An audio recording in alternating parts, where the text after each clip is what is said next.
Good morning all. Welcome to the 32nd batch of yoga here in this center. So without any interruptions, we have been doing yoga for last 32 batches, around 320 weeks. We are entering into 320. It itself is a yoga that without any interruptions we continued. With the Lord's blessing only we can do that one without any break. And I feel last, though I have been teaching close to 9 years, I haven't even entered the portals of yoga. Whatever needed to be said remains untold. That's what I feel, that in yoga that it is an experience that it has to be experienced. Word cannot describe that one.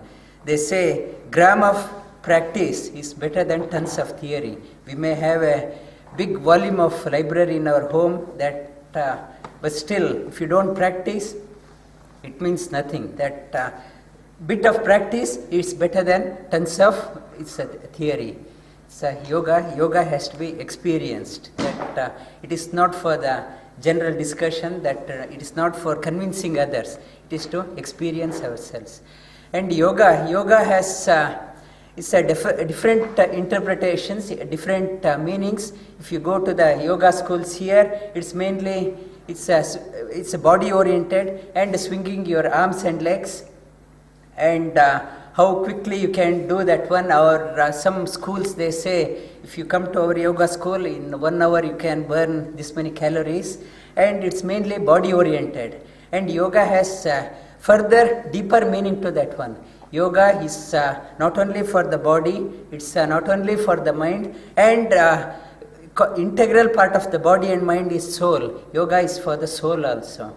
It's yoga for the body, yoga for the mind, and yoga for the soul. And when the soul departs the body, it is freely moving. And the soul, based on the merits, it can go up to the certain level. Beyond that level, gate is closed. It aspires to go up, but gate is closed. It can't go further higher. It moves around in the same level, based on the merit it has. If it has to go further higher, it has to come back. It has to come back, do the sadhana in the human life, and go up further, if it has to go up. Otherwise, its movement is limited to certain layer. And it says in Upanishads and Vedas, even the divine beings, gods, they envy the human life. That they think how fortunate they are. They have got a human body, they are able to do the sadhana. But it's for the body, that when the soul for that purpose enters into the body, to do the sadhana, to elevate itself. And soul is moving freely, and whatever it is moving always, there is no sadhana. To do the sadhana, it has to enter into the gross body. Its body is the gross body. Now the soul is confined in the body, and it can't move everywhere. It is confined now, and still the body, if it starts moving everywhere, still there is no sadhana. Yoga says, not now, stop moving here and there. Now sit down, do the practice, implement, do some implementation part. When doing that one, soul gets enriched, and soul can go to the higher level. That is the yoga for the body. That doing yoga, physiologically we find benefit, that health improves and calms the mind and relaxes the mind and enriches the soul. Yoga for the body, mind, and the soul. And Vedavyasa is an authority in the scriptures. He classified the Vedas, he composed Puranas and composed Mahabharata, and his interpretation of yoga, Tasyaha, it's a purpose of that one. It's elevating ourselves to the highest is the purpose of yoga. It's tasyaha brahmani samyogaha yogaha ityabhidiyate. Elevating ourselves to the higher level, to the level of the God. It's the purpose of yoga. Tasyaha brahmani samyogaha yogaha ityabhidiyate. Purpose is to elevate ourselves to the higher level. And it's our body, our personality has 5 layers. It's our gross body. It's called as Annamaya Sharira. Annamaya Sharira is a gross body made up of earth and water element. And and it's like making a statue out of mixing the mud and water you mix and make a statue. It is earth and water element, body also earth and water element. It is not that much only, that body breathes, there is a breathing is there. Whereas in the statue, there is no breathing. There is a pranamaya kosha. Pranamaya kosha is made up of fire element, it's a air element and ether element. It has, when we want to talk, the fire should be there, that heat should be there. If it is in a very cold place, we can't talk. That when the fire element becomes very weak, we can't talk, we can't express ourselves. That to enable to the talk, we need the fire element, we need the air element, and we need the ether element. And beyond that one, Annamaya Sharira, Pranamaya Sharira, Manomaya Sharira. That if I am in a coma and body is there and I am breathing but mind is not working. So we should able to have a thinking faculty. It's a thinking faculty, it's called as Manomaya Sharira. Manomaya Sharira, its a mind is like a computer, it can't decide itself. That it's like a computer operator, that its computer cannot think. Somebody behind the computer should operate that one. Its mind is like a computer, it cannot think for itself. We need another faculty called as it's a Vijnanamaya Kosha. Vijnanamaya Kosha is a thinking faculty. It can say, based on the past experience, this was good, this was bad. What was good, try to continue that one. What is not good, try to avoid that one. Thinking faculty, it is called as Vijnanamaya Sharira. And beyond that one, it is another sheath, it is called as bliss sheath. It's our core of ourselves is Anandamaya Sharira, that bliss. Bliss is the core of ourselves. Purpose of yoga is it's a tap into the bliss. And sheaths are like the layers.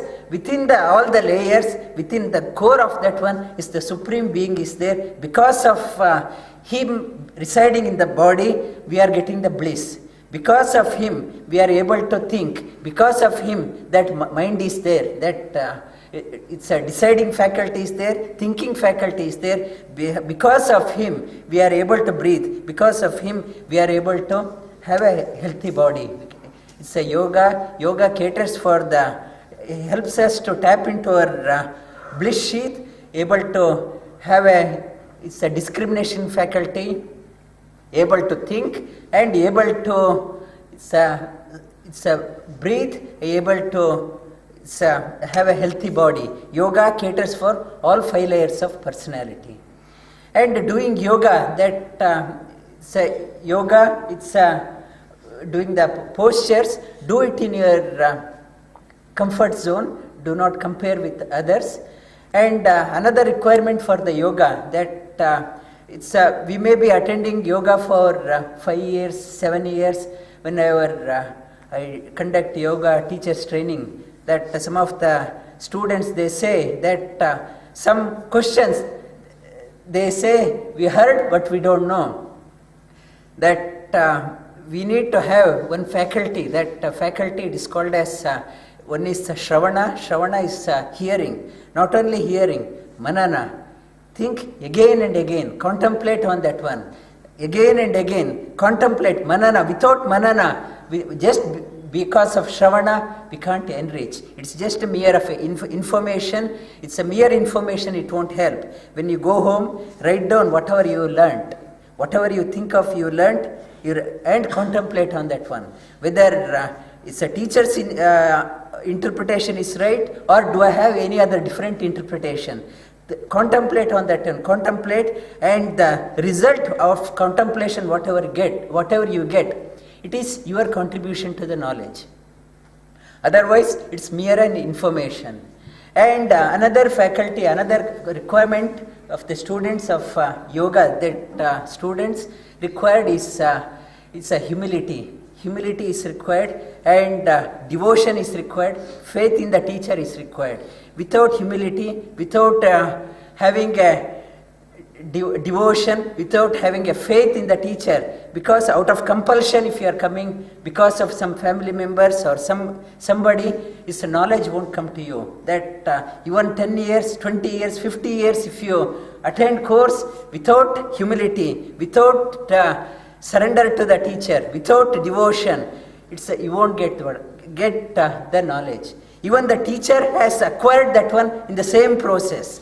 And Bhagavad Gita says, Tadviddi pranipatena pariprashnena sevaya upadekshyanti te jnanam jnaninam tattvadarshinaha.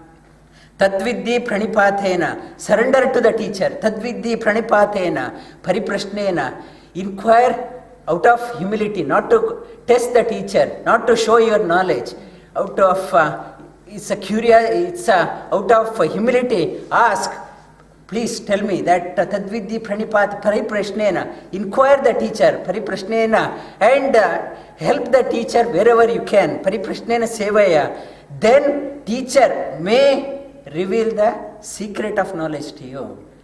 Without that one, without these qualities, tadviddi pranipatena pariprashnena sevaya, without that one, however long you study, I may have a volume of library at home, that knowledge won't come to me. This is a requirement of this one student.